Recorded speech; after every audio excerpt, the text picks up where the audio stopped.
So I grew up in the country, a nice little valley, just being out exploring, checking things out.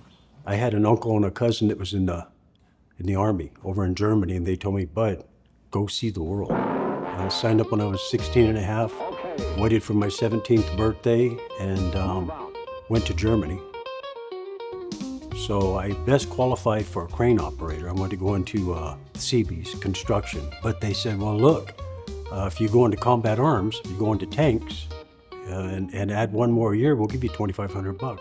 I'm like, really? I'm 17. Sign me up. So I went into armor and found myself in Germany at 17 and in 1975. And it was quite the eye-opener. I heard rumor that they were looking for someone to go to PNOC, which is Primary Non-Commissioned Officers Academy. On graduation, they called number one up to the stage, put sergeant stripes on his shoulders and handed him his orders. And then they said, top two is Specialist Hunter. And I'm like, what? So out of a class of 145, I made top two, and they gave me a keychain and a lighter. But 2 weeks later, after I got back to my unit, they called me out of formation and put sergeant stripes on me. I was 19 and a half. So I've got men that are 35, 40 years old, and I'm trying to convince them, look, we've got a detail to go do. Let's, So I had to learn tact, finesse, and it was a blessing. Yeah, it really changed my life. When I exited the military in 1979, I went to work with Northrop Aircraft in their electronics division, but I was only making $4.27 an hour. I had a clearance to go in and pull out all these blueprints for weaponry and stuff, but all my friends were driving trucks and had new dirt bikes and whatnots, and I'm like, where's the jobs? And they told me they were growing pot. And I was like, show me how. I want a new truck and no dirt bikes, It was a different world back then. I eventually went to prison for 550 pounds of pot, dealing drugs. So I ended up going to prison in 1987. That was just a huge eye-opener. I realized I'm not the person I wanted to be. In Folsom, I started learning how to draw. I loved art, but I didn't know how to paint, didn't know how to draw. I would trace things but I'd send cartoons to my children.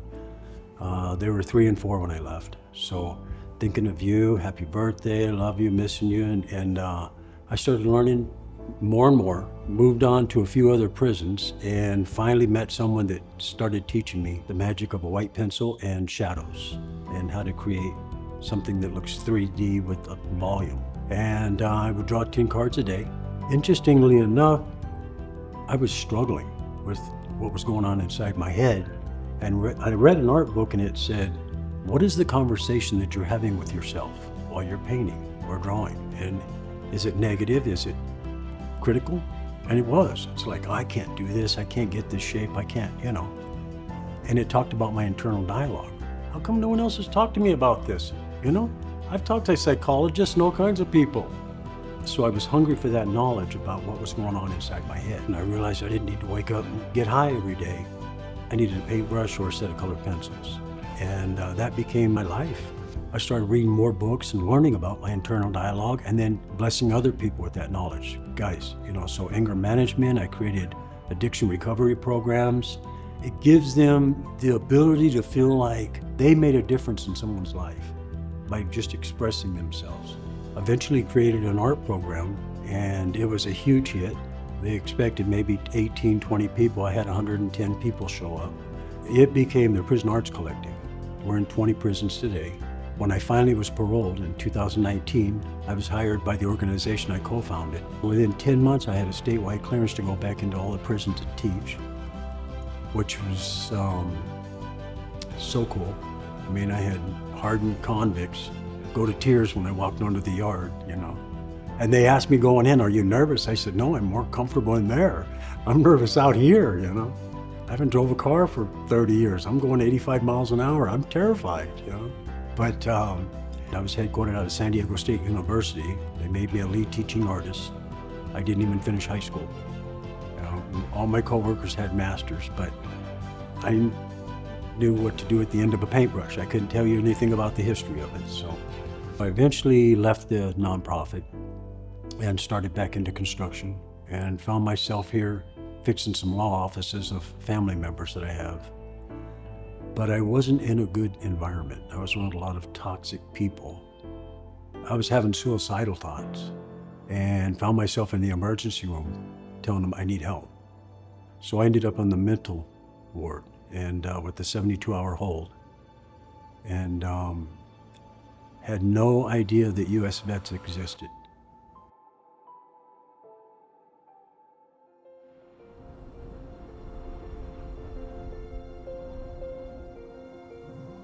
U.S. Vets comes in and says, no, life is possible. Here's how we're going to get you there. From the outreach where we go out and meet the veterans where they're at, to get them into the community referral and resource centers. They're people, and we help them feel like that again by the time they leave. From the second I walked in, everything changed. I felt acknowledged, I felt valued. They helped me with rent, security deposit, moving in, bedding, toiletry items, kitchen pots and pans, dishes. I just can't believe all these beautiful things are happening. Stan came in, and I didn't really know anything about him, but I had a painting class, and Stan just came in with like all this professional know-how and really took the painting to the next level. So we've got art therapy coming up with Dr. Taylor, a grief painting process where they're getting grief counseling and they'll get to come and paint. So I'll create that atmosphere and slowly just be there for them. Eventually people will open up and be vulnerable and share some of their deepest pain. It's unfortunate, it's not fair, but we've got to walk through the pain of the past to heal. I personally chose forgiveness, and it set me free. When I realized forgiveness is not a gift that we give to someone else, it's a gift we give to ourselves. And just to watch the transformation of the veteran go from so closed and quiet to now putting it down on this canvas, and Stan's teaching him all the tricks. I thought, I'm just gonna do the best I can, and he's coming in and showing me how to do the best I can. And he's doing that with the other veterans too. I went from homeless and having nothing and being like a deer in the headlights, lost, wandering around aimlessly, to back to having a purpose and being of service to my community. It's been a huge blessing. We're doing something here. We're building something great. Jimmy and I have been talking about it. We're going to expand this. It's going to turn into my full-time focus, and his as well. We're going to turn this into something very therapeutic, because this is a therapeutic community. Every day should be painting day. And the only way we're going to make this so that every day is painting day at U.S. Vets here in Las Vegas is through donations and funding and community support. My name is Stan Hunter. I was a client here at U.S. Vets. I just recently graduated the program, and I'm beside myself. I've been so blessed, and I'm going to be of service. I'm here for the long haul. Thank you so much. You literally changed my life.